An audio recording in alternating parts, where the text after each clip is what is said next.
So let's start. Let's start with this is growing up Aspen, Adventures of the Unsupervised, a podcast, a Joiners Table podcast. Chris Pomeroy and Andy Collin, and we're here with Barclay Dodge, owner of Bosq restaurant in Aspen, and so proud to have him here. So one of the first question I'd like is, what were some of your first jobs in Aspen? Because I know we all sold papers. Can we talk a little bit about some of that? Because in a way, I feel like there's a lot of kids that don't grow up having jobs at all, and a lot of us had jobs when we were 12.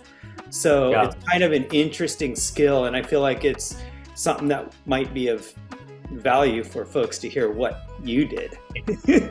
Funny, because I'm a chef today, and that's the only job I ever had. I started working on my first job was it was at the Mine Company, flipping burgers. Yeah. And then that same summer, I went across the street and worked at the Paragon, Ted Kutsaba's place, for the summer, like busting tables and stuff. And then the next year, I went and worked at Andiamo for Mario and Robin Daniele. And then after that, Mezzaluna. So it's always been restaurant jobs for me. I didn't even like summer. I was just actually my first was Calypso, washing dishes. Oh, yeah. When you worked at the Paragon, what year was that? I worked there. I want to say for at least about a year. I worked there. It must have been like 87. I think it was. Did we work together? I seems like right around then. 80, were you in the kitchen, or were you on the floor? I was in the kitchen. I was doing that oyster bar thing. See, I was on the floor in the daytime, like busting tables at the Paragon. It was crazy, man. I tell you that. There was a lot of partying going on in the restaurant. Yeah. All the restaurants I worked in. I went down to the kitchen one time to get something, and there was a couple of drug dealers cutting kilos on my cutting board, and I was like, I'll come back. I know, man. Back in the day, right? Yeah. We snuck in there a couple times to the Paragon, I remember, in high school. Well, the best night was Halloween, because we could have our costumes on and we could get in. Yeah. And there was that easy back door into the Paragon through the alley. That was always... I also remember Coach V was a bouncer sometimes at the Tippler. And we'd go trying to sneak in, and there'd be our football coach. Yeah. Exactly who we were. Yeah. So, can you can you talk about your journey from sous chef at Bonnie's to where you are now? I mean, because it's probably an interesting journey. I know it'll take a little bit of time, but if you can give us a little bit of a condensed version. Okay.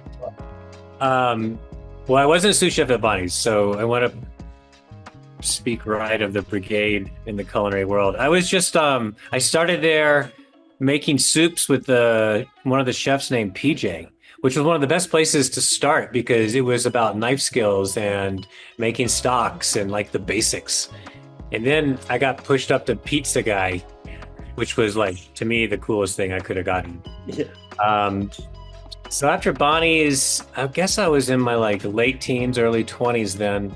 And then I was working at Mezzaluna, and Miss Brucker had gone to the California Culinary Academy. And I was like, man, that sounds like what I want to do.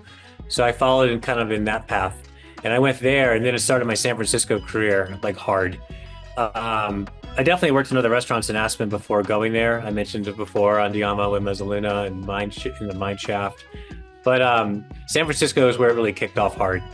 Like, I was in culinary school, I was in a food city. The city itself was like school, because when you walk out of the school door, you still have that educational mindset in your head. You're kind of soaking things up, because that's where you are in your life. And I worked in some really cool restaurants then. One was a place called Bistro Roti, which we made everything from scratch. It was the sausages, all the charcuterie. It was a wood grill fireplace. So that was like a real basic, like primal sense of cooking, which was super cool. And I spent a couple of years with those guys. And from there, within that company, which was the real restaurant company, there's the company that brought Ajax Tavern to Aspen. Oh, wow. And then sold it to the Nell or Skiko or whoever owns it. But they had a bunch of restaurants in the Bay Area. They were a strong restaurant group. So it was really good working for a group like that, because you learn, as a young manager, you start to learn systems the way that you should learn systems, instead of just some little mom and pop restaurant. They have like their little quirky way of doing things. Right. Like this was a real professional situation. So that was cool. And I became a sous chef working at a restaurant called Bix there. And I spent a year and a half with them and really just continued to hone those skills.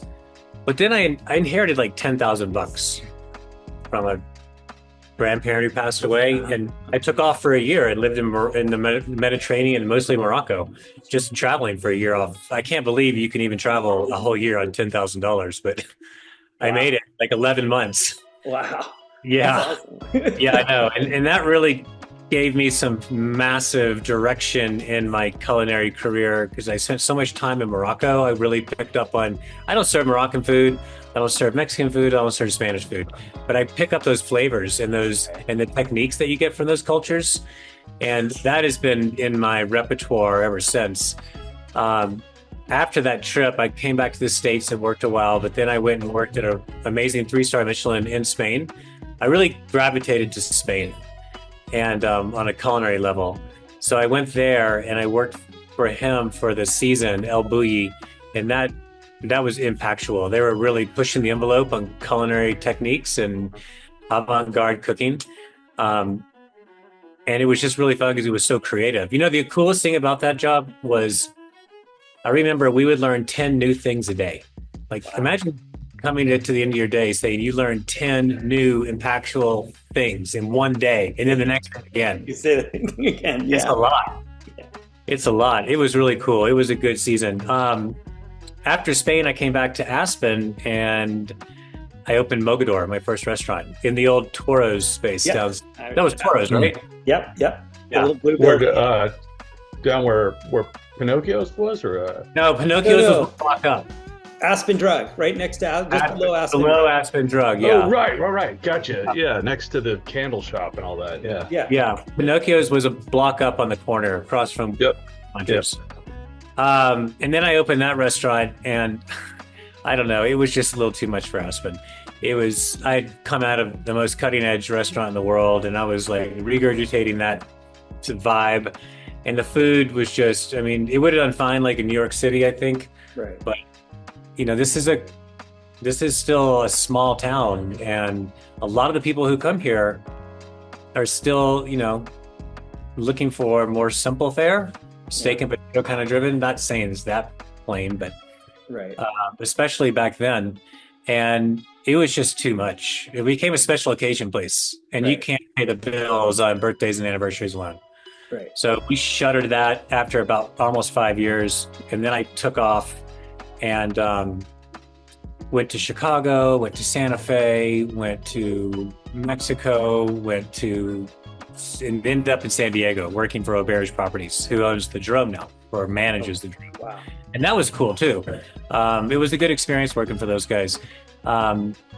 But then I remember I was in San Diego one day hiking like the only mountain that I could hike in San Diego. And I was like, do I want to live here for the next 20 years? Because that's kind of where I was going. I was like, no. And I wanted to be back in Aspen. And I got a call from the owner of Pacifica. He's like, we're looking for a chef. Our chef left. Do you want to take the job? And I was like, I'm in. So I did that for 2 years, and then Pacifica closed. Just because I think the owner was just done with being a restaurant. And I started working on the Bosq opening. Took me about 2 years to secure it all and get it all put together. And we opened in 2016, and I haven't looked back from that. I'm not going anywhere. Wow. Well, it sounds cool. It's interesting because you've tapped into, it takes a while for people to find out where their passion is. I know. And so many people have their entire career on something they're not even passionate about, and yet they're doing it. And eventually later on in their life, they're like, oh, what do I really want to do? And I feel like you've managed to tap in at an early age into a passion that you've done. And so it's cool because yes, it's work, but it's also what you do, I realize that, like, I don't take it for granted. Like I'm thankful to have this like path of the same. I look at it as a craft, that's how I look at it. So it's been really great. Thanks for listening. The authors of Growing Up Aspen would like to thank you, and would like to also thank the Aspen Times and the Aspen Daily News for giving us materials for our book, Growing Up Aspen, Adventures of the Unsupervised, which you can get at twistandturnpress.com and any local bookstore. Thanks.